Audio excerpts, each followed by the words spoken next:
자, 시청자 여러분, 모티브링크 주주분들 반갑습니다. 4월 3일 3시 8분을 강의 가고 있는데요. 오늘 과세돼가지고 얘기가 다 나왔던 거 다 확인하셨을 겁니다. 그리고 지금 여기 제가 써놓은 거 보이시면은 자동차 관세 25% 3일 오후 1시 1분부터 발효를 한다고 14시 7분에 뉴스가 나왔어요. 그럼 여러분들 제가 모티브링크 매수가를 어디로 잡아놨다고 그랬었죠? 14,270원으로 해놨고 여기 일부 매도로 옮겨놨습니다. 어저께 영상을 보신 분들도 계실 거고 신규 시청자분들도 계실 건데 어저께 같은 경우에는 여기서 매도 타점을 보냈다 라고 지금 제가 말을 하면 여러분들이 지났으니까 매도했다고 하는 거 아니냐 라고 할 수 있는데 저는 영상을 하는 사람이기 때문에 기록이 다 남아있죠. 4월 2일 어저께 영상에서 제가 초반에 뭐라 그랬는지 자막 키워드릴 테니까 잠깐 보실게요. 제가 무지하게 강력한 매물대라고 했던 16,500원을 돌파했던 멋진 모습을 보여줬는데 여기서 이제 퀴즈, 제가 매도 문자를 보냈을까요? 안 보냈을까요? 결론적으로 말씀드리면 보냈습니다. 하지만 전량 매도가 아니라 50% 전후로 매도하라고 말씀을 드렸어요. 자, 50% 정도의 비중을 매도하라고 보냈다라고 했죠. 네, 4월 2일 어저께. 이 매수가를 기준으로 했을 때 여기 매도 타점은 17%입니다. 지금 현재 5% 구간이죠. 자, 그렇다면은 50%를 매도했다는 건 나머지 50%가 남아있다는 소리죠. 그럼 신규 시청자분들께서는 이 50%를 어떻게 할 건데? 라고 궁금하실 수가 있는데 일단은 제 영상 계속 보셔야 되니까 구독해 주시고 앞으로 수익 보실 거니까 좋아요 한 번씩 눌러주시면서 모티브링크 화이팅을 한번 해보도록 하겠습니다. 제가 종목을 항상 말씀드릴 때는 이 종목을 매수할 때 명분이 있어야 된다 그러고 가지고 갈 때는 지속성이 있어야 된다고 하는데 이 명분의 지속성에 대해서 모티브링크를 설명했던 내용들이 있었습니다. 관세 관련된 내용이었고요. 지금 관세가 지금 악재가 해소가 됐죠. 악재가 해소됐다는 거는 해결이 됐다는 게 아니라 주식에서 가장 싫어하는 게 뭔지 아십니까? 불확실성을 가장 싫어합니다. 4월 2일 날 관세를 발표한다고 했던 거는 우리가 알 수 있나요? 모르죠. 트럼프 백악관 관계자들밖에 모르고 있었습니다. 그 중에서도 극소수였겠죠. 발표하기 전이었으니까. 그럼 주식시장 앞에서는 불확실성이었기 때문에 4월 2일 전에는 애매했다는 거죠. 근데 지금 악재가 해소됐다고 말씀드리는 거는 정말로 해소가 됐다는 게 아니라 우리가 몰랐던 불투명했던 거에 대한 일정이 지금 나왔기 때문에 해소가 됐다라는 거예요. 그리고 지금 여기 보시면 자동차 관세 관련돼 가지고 발효를 한다고 했어. 일단 현대차가 4년 동안 31조를 갖다 준다고 투자를 한다고 했는데도 불구하고 현대차가 개박살이 났었죠. 조건은 미국에서 생산한 자동차에 한해서만 관세가 없다. 근데 이제 우리 현대차 같은 경우에는 1위 수출국이 미국이기 때문에 지금 이걸로 인해 가지고 이 혜택을 가져간다고 하더라도 지금 수출에서 타격을 입을 거라는 전망 때문에 바로 이렇게 하락을 했던 거예요. 그렇다면 제가 이 모티브링크를 가져왔던 명분의 지속성을 확인하기 위해서는 제가 이 종목을 설명드렸을 때 어떻게 했는지 기록을 한번 봐야겠죠. 아까 그 4월 2일 영상의 연장선입니다.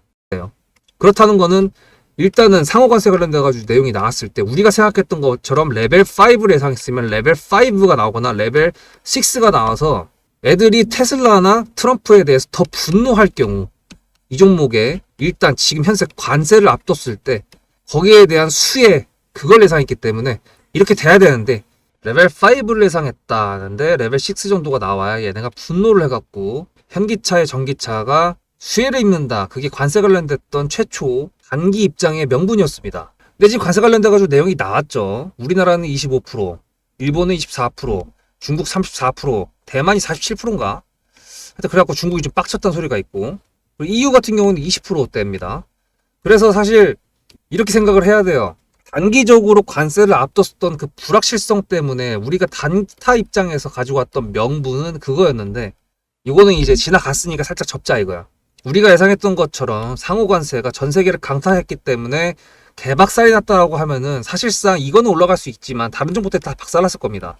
지수가 여기서 더 하락을 했던가 이게 빨간불이 아니라 파란불이었을 거예요. 그랬으면은 뭐 종목에 대해서 말씀드렸던 예상이 적중했다는 거는 좋았겠지만 여러분들이 계좌가 안 좋았을 거고 저도 말씀드리기가 굉장히 조심스러웠을 건데 그렇기 때문에 지금은 명분의 지속성을 가져가기 위해서 이 명분을 중기 입장으로 또 바꿔보기 시작할 겁니다. 새로운 전략이죠. 어떤 전략을 가져가냐? 제가 지금 여기 보시면 이게 리스트에 현대공업이 있어요.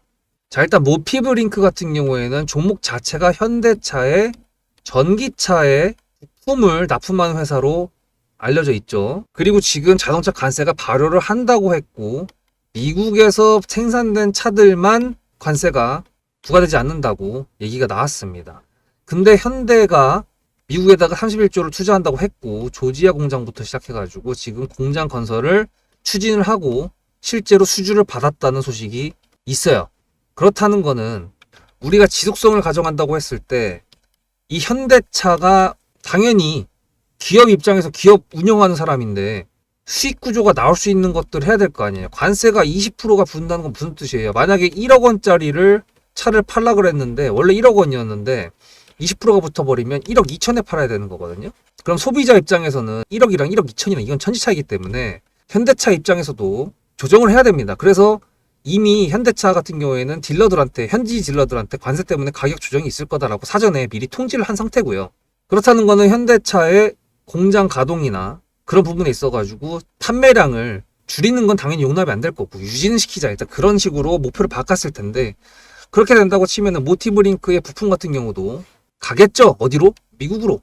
미국 현지에서 생산을 하고 있다는 거에 대해서 얘도 올라타야 될 거 아닙니까? 차를 만들 때 얘네가 핸들부터 엔진부터 브레이크까지 전부 다 만듭니까? 아니죠. 1차 벤더라는 게 있고 그 벤더 회사에서 하청이라고 그러죠. 1차 하청에서 받아가지고 얘는 또 그 밑에 있는 2차 하청에서 받고 그런 식으로 계단식으로 해가지고 완성됐을 때 그게 차라는 게 나오고 그 차가 현대란 이름을 달고 나오는 건데 그렇다는 거는 얘네가 지금 관세에 대한 부분들을 기업적인 입장에서 리스크 관리를 당연히 할 거란 뜻이고 거기에 얘가 얹어 갈 거란 뜻입니다.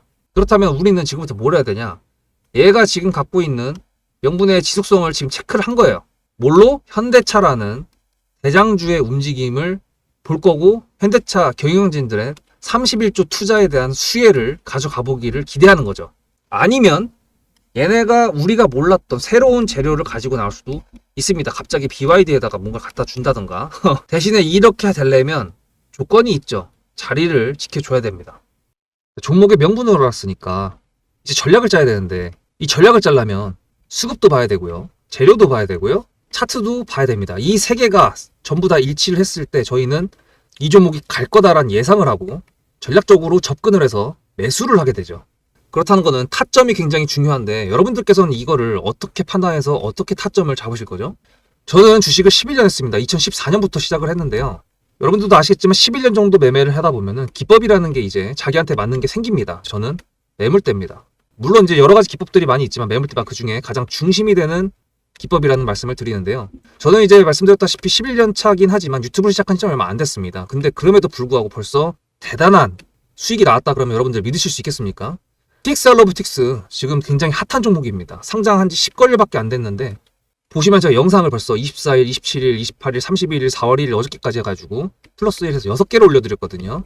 그러면 제가 영상을 남기는 사람이니까 매수를 했든 매도를 했든 다 기록이 있지 않겠습니까? 그럼 그 기록에 대해서 사실을 한번 체크해 볼까요? 이건 3월 27일 영상입니다. 앞에도 매수를 여기서 하고 매도를 여기서 한번 하게 했는데 이거는 앞에 거는 빼고 뒤에 거 본격적으로 시세를 먹었던 이것만 27일 영상 시작부터 제가 말하는 게 다릅니다.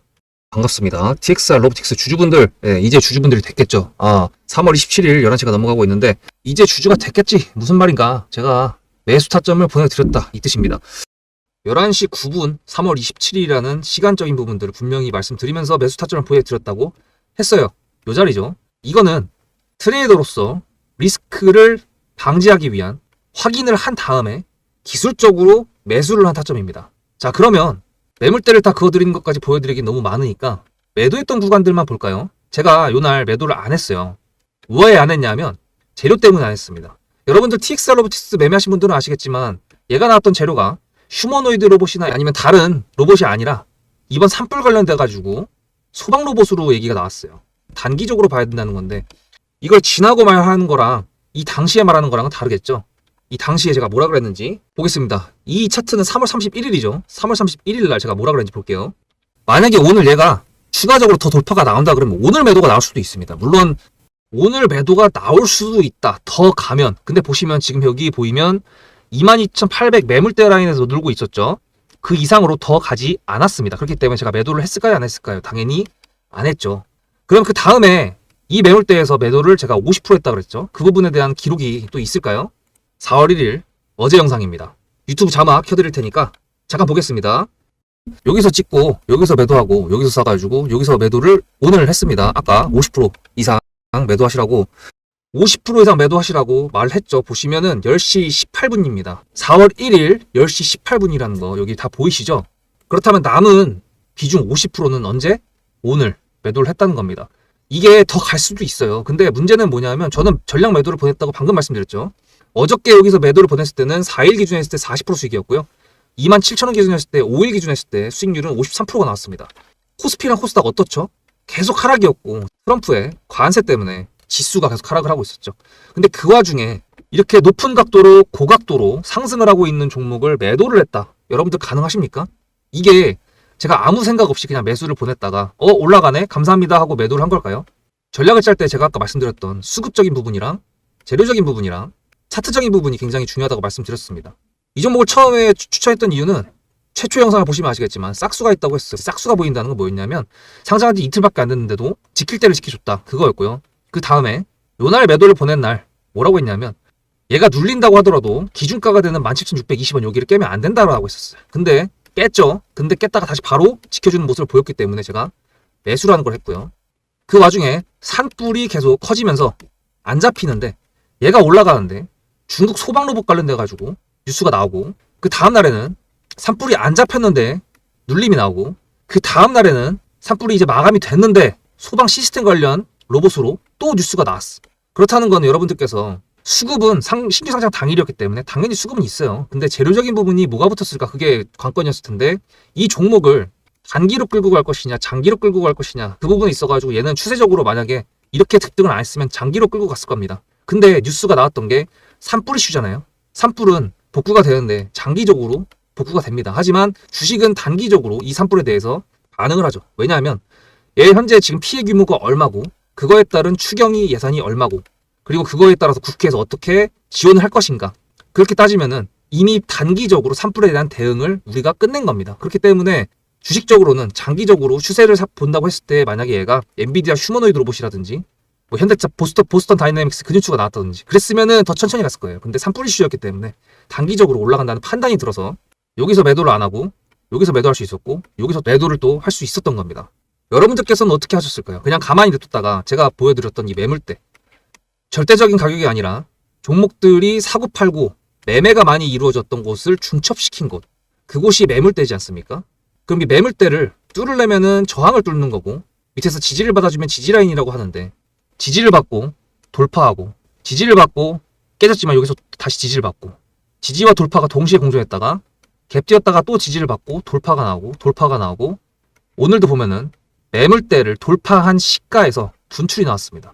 그리고 27,150원이라는 신고가를 뚫지는 못했지만 어쨌든 저는 5일의 충분한 수익과 신고가를 뚫을지 말을지 그거를 모르는 상태에서 반반 치킨에 대한 리스크에 베팅을 하기 싫었기 때문에 확실할 때 매도를 하자. 그렇기 때문에 전략 매도라는 결정을 했고 문자로 수급이라고 전송하신 제가 저장한 구독자분들 수익 실현 챙겨드린 겁니다. 어디서 매수를 하든지 매도를 잘하면 된다. 뭐 이런 말도 있고 맞는 말이긴 합니다. 하지만 제대로 못 사가지고 찰떡같이 매도하기보다는 찰떡같이 매수해가지고 찰떡같이 매도하면 얼마나 좋습니까? 여러분들께서 이게 힘드니까 유튜브라는 거를 보게 되시는 거고 그러다가 제 채널 수급체장이라는 채널까지 오신 거 아닙니까? 영상만 보시는 것도 제가 매물대를 잡아드리는 거기 때문에 매수와 매도를 충분히 다 하실 수가 있지만 실시간으로 대응을 하기 위해서 구독자님들과 좀 더 같이 함께 한다는 느낌이 뭐가 있을까라고 생각을 했을 때 제 번호를 공개해서 010-7666-8354 여기다 문자로 수급이라고 전송해 주시면 제가 구독자님들하고 같이 매매한다는 감사한 마음으로 영상에서 잡아드리지 못할 때 오늘같이 문자를 보내드리고 영상을 지금 녹화를 하는 거니까요. 그래서 이거 다 무료지 않습니까? 그냥 문자 하나 보내시면 그 다음부터 문자는 제가 여러분들한테 보내드리는 거기 때문에 여러분들께서 갖고 있는 종목 수익 실현하실 때 제 타점을 보내드릴 테니까 못 믿으시더라도 어느 정도 제가 보내드렸을 때 같이 수익 실현 조금이라도 해보시는 게 어떨까요? 근데 솔직히 까놓고 얘기해가지고 50% 매도를 했다고 해가지고 나머지 50%만 들고 있으신 분들 같은 경우에는 나중에 이제 제가 매수 타점을 보내드릴 때 이 종목이 좀 더 눌린다 그러면 매수 타점을 당연히 보내드리겠죠? 그럼 거기서 매수를 더 해가지고 물량을 다시 늘리면 되는데 여기서 지금 매도를 못 하신 분들 같은 경우에는 아이씨 뭐야 도대체 내가 팔았어야 되는데 이 생각을 당연히 하겠죠. 근데 이제 TX 알러뷰티스도 똑같아. 지금 이렇게 4%나 떨어지고 있고 지금 현재 가격으로 봤을 때도 매수가 대비해서 30%라는 엄청난 수익률이긴 한데 그때 팔았으면 플러스 54%잖아. 이때 팔았으면 17%였잖아. 팔 걸. 이거에 대한 내용들을 제가 좀 한번 얘기해 보고 싶어요. 제가 어저께 밥을 먹는데요, 저녁에. 제 옆자리에 있던 분의 이야기를 우연찮게 들었습니다. 또 이제 주식 얘기를 하니까 당연히 귀가 쫑긋해진 거죠.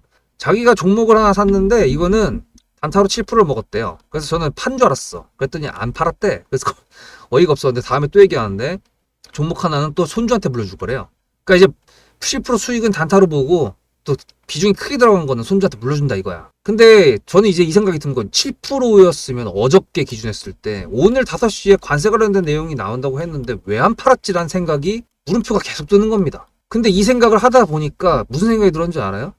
제가 유튜브에서 백날 이렇게 매물대 관련돼가지고 떠들어 드리면서 다 잡아드려가지고 영상 보시는 분들도 참고하셔가지고 매매를 하십시오라고 말씀을 드렸는데 이분들이 과연 할까? 이 생각이 든 거예요. 문자로 수급을 전송해 주셔가지고 구독자라고 하신 분들한테 문자를 전송해 드려도 10명 중에 몇 명이 팔까 이제 그거에 대한 궁금증이 드는데 과연 영상만 보는 분들이 이걸 팔까? 글쎄요. 어느 정도 제가 말씀드렸던 중요한 매물대라는 걸 기억하고 있다고 한들 재료라든지 호가를 보고 있으면 호가에서 돈이 막 바바바박 들어오는 거 보면 눈이 횟가닥 뒤집히거든요. 그러면 원래 매도하려고 했던 거를 건들 수밖에 없어요. 사람 심리가 원래 그래. 이게 훈련이 돼야 되는 거거든요. 그럼 여러분들이 만약에 매도하려고 고민을 하고 있었을 때 제가 타점이라고 매도하라고 문자가 나가고 그 문자를 보게 되면 어떻게 될까요? 그래도 반이라도 팔겠죠. 인간적으로. 그래서 여러분들한테 권유를 했다 그러면 이제 조금 강하게 말씀드리겠습니다. 영상 끝나기 전에 문자로 수급이라고 2번으로 보내시는 게 좋을 것 같습니다. 타점을 받으세요. 이걸 통해서 하시길 바랍니다. 그래서 지금 얘 같은 경우에는 어떻게 할 거냐. 지금 자리가 음봉이죠. 그리고 내일 우리 4월 4일 날 뭐 있습니까? 11시에 탄핵 관련된 내용이 있습니다. 얘 같은 경우에는 거래량이 생각보다 실리는 놈이기 때문에 아무리 장중에 11시여가지고 얘가 올라가고 있다고 한들 내려가고 있다고 한들 영향이 조금은 있을 거예요. 왜? 정치 테마로 당연히 수급이 넘어가겠죠. 가결이 되든 기각이 되든 뭐 어쨌든 간에 조기 대선을 하든 아니면 윤석열이 다시 업무 복귀를 해가지고 정책적인 부분들이 다시 그쪽으로 가든 이래나 저래나 내일은 기술주들이 개별적으로 이슈가 있지 않는 이상 수급이 몰리기는 쉽지 않아요. 그렇다는 거는 지금 현재 비중이 좀 비어있는 사람들 같은 경우에는 얘가 눌렸을 때 매수를 할 수 있는 기회죠. 여러분들은 이제 14,270원을 봤으니까 14,250원에다 딱 걸어놓고 그냥 기다릴래. 이렇게 하신다 그러면 그것만 해도 100점 만점에 100점입니다. 근데 이걸 오늘 생각을 해놨어. 내일 아침에 기억을 하실까요? 거의 90% 까먹을걸요? 근데 제가 문자로 매수라도 보내드리면 그걸 문자를 보는 순간 아 맞다라고 하면서 그때서야라도 주문을 집어넣을 수 있지 않겠습니까? 얘가 어디까지 눌릴지는 저도 모릅니다. 아까 말씀드렸던 현대차에 대한 내용 그리고 현대차가 미국에서 생산을 실제로 한다라는 부분에 대해서 내용이 나오면서 현대차가 5% 올라간다 그러면 관련된 종목들은 10% 20%가 올라가겠죠. 상한가도 하나 나올 거고 그만큼 이 종목이 눌렸을 때 매수를 해가지고 우리가 아까 봤던 단기적인 명분이었던 거를 바꿔서 스위치 해가지고 중기적인 명분으로 바꿔서 지금 매수를 진행을 해야 되는데 과연 할 수 있냐 그거예요. 제가 여러분들한테 영상으로 다 풀어 드릴 겁니다. 하지만 그 타점에 대해서는 문자로 그냥 받으세요. 그럼 그래야 될 것 같습니다. 그렇기 때문에 일단은 매물대를 제가 지금 잡아드렸던 14,270원부터 16,500원까지 그 사이에 지금 현재가로 있기 때문에 지금 여기서는 더 이상 매물대는 더 체크를 안 하겠습니다. 대신에 오늘 영상이 지나고 이제 저희가 명분이 바뀌었기 때문에 이 명분에 대한 지속성을 또 체크를 해둬야 돼서 다음 영상으로 또 모티브 링크를 안내를 해드릴 건데 그 전에 여러분들께서 문자로 보내놓기를 기다리겠습니다. 오늘 영상은 이 정도로 마치고요. 다음 영상으로 뵙도록 하겠습니다. 수급대장이었습니다.